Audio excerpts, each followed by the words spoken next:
आप भारतीय जनता पार्टी में एक बहुत ही मजबूत सिपाही रहे हैं काफी लंबे अरसे समय के, और आगामी 2022 के चुनाव नजदीक हैं, तो क्या इसमें आपकी भागीदारी सुनिश्चित समझें? मैं 20 वर्ष की उम्र में भारतीय जनता पार्टी में आ गया था।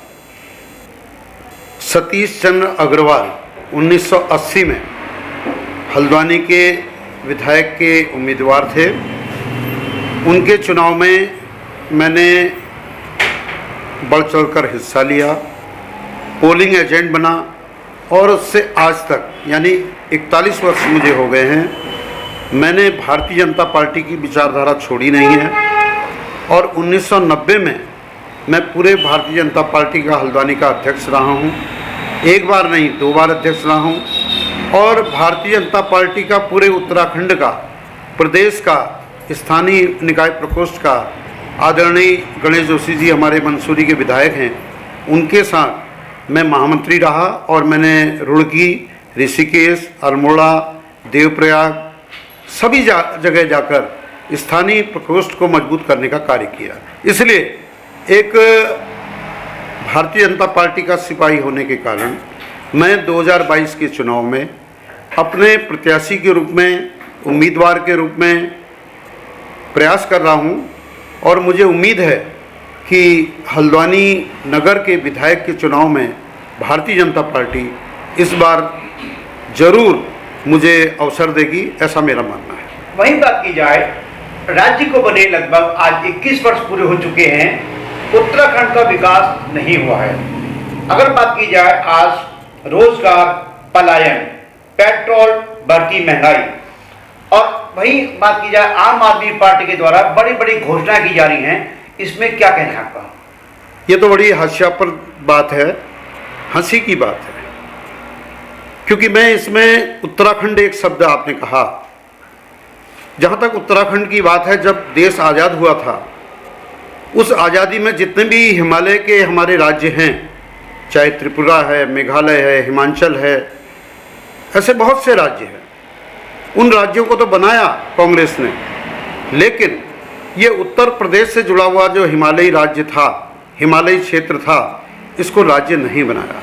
1970 में के आसपास उत्तराखंड क्रांति दल ने जरूर मुहिम छोड़ी कि राज्य बनना चाहिए, लेकिन वो भी राज्य नहीं बना पाए, क्योंकि आंदोलन करने से राज्य नहीं बनता। और जहाँ तक नारायण दत्त तिवारी जी जो हमारे 4 बार मुख्यमंत्री रहे उत्तर प्रदेश के, केंद्र में भी रहे, उन्होंने भी कभी उत्तराखंड राज्य बनाने की कल्पना नहीं की, सोचा भी नहीं। और यहाँ तक उन्होंने एक बार कहा था कि उत्तराखंड राज्य के लिए अगर पहल होगी, राज्य बनेगा तो मेरी लाश पर बनेगा, ये उनके शब्द थे। तो आज ये कांग्रेस के लोग हैं या आपके लोग हैं या यूकेडी के लोग हैं, उत्तराखंड की बात अगर करते हैं, पलायन की बात करते हैं, रोजगार की बात करते हैं, पहले तो इनको सोचना चाहिए कि भारतीय जनता पार्टी ने उत्तराखंड राज्य बनाया।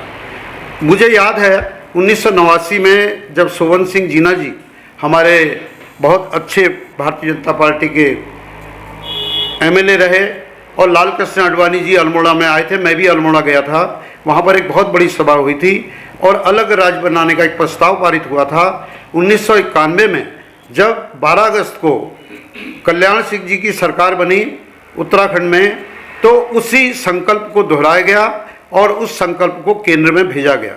और तब 1991 के बाद मैं कई बार, करीब 5-6 बार मैं भी रैलियों में गया हूँ दिल्ली।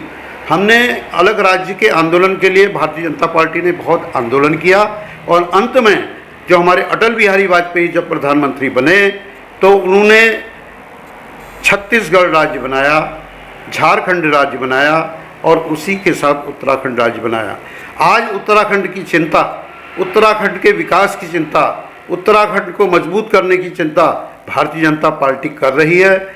और हमारे पिछले 2007 में हमारी सरकार बनी थी, 2007 से 12 तक हमने बहुत कार्य किए, और इधर 17 से ये 22 तक जो चुनावी कार्य रहा, इसमें भी बहुत भारतीय जनता पार्टी ने कार्य किए हैं। उत्तराखंड में पलायन को रोका है, पर्यटन को बढ़ाया है। और जहाँ तक महंगाई का सवाल है, महंगाई एक सिस्टम के तहत बढ़ती है। अगर मैं कहूँ कि पेट्रोल 100 रुपये लीटर है, लेकिन अगर देखा जाए तो आज से 20 वर्ष पूर्व बहुत सी चीज़ें हैं जैसे ज़मीनों के रेट 300 रुपये, 200 रुपये, 400 रुपये फीट में हल्द्वानी में ज़मीन मिला करती थी। आज 2000, 1500, 2500 से कम में शहर के आसपास ज़मीन उपलब्ध नहीं है। अगर मैं एक मजदूर के वेतन की, मजदूरी की बात करूं तो 10 वर्ष पूर्व, 15 वर्ष पूर्व 200 रुपये, 150 रुपये में मजदूर हमें मिल जाता था, अवेलेबल हो जाता था। लेकिन आज 500, 600 यानी 3 गुना मजदूर को भी मजदूरी मिल रही है। कहने का तात्पर्य यह है, चाहे आप रेता बजरी की बात करें, 20 रुपये कुंटल, 30 रुपये कुंटल में है रेता बजरी हम लोगों को मिल जाया करती थी। आज 100 रुपये से ऊपर हर चीज़ में 3 गुना रेट बढ़े हैं। अगर पेट्रोल 50 रुपये से 100 रुपये हो गया तो इसमें हाहाकार करने की आवश्यकता नहीं है। सबकी क्रय शक्ति बढ़ी है, परचेजिंग पावर बढ़ी है। इसीलिए आज हल्द्वानी में BCU शोरूम खुल गए, आज BCU कारों के शोरूम खुल गए। अभी आप देखना दीपावली आ रही है तो 3 दिन बाद जब दीपावली समाप्त होगी, 5 दिन बाद तो आप देखेंगे कि हल्द्वानी में कितनी कारों की बिक्री हुई है, कितनी बाइक की बिक्री हुई है, कितनी स्कूटी की बिक्री हुई है। आखिर क्यों? क्योंकि क्रय शक्ति है, लोगों के पास पैसा है, और जब पैसा है तभी तो पेट्रोल डालेंगे। इसलिए ये कोई मुद्दा नहीं है, ये केवल भारतीय जनता पार्टी को बदनाम करने का मुद्दा है। मैं इसमें कहना चाहूँगा कि महंगाई राशन में भी है, सब्जी में भी है, ज़मीन में भी है, मकानों में भी है, दवाइयों में भी है, हर चीज़ महंगी हुई है। केवल पेट्रोल का ही रोना विपक्षी दल क्यों रोता है, ये मेरी समझ में नहीं आता।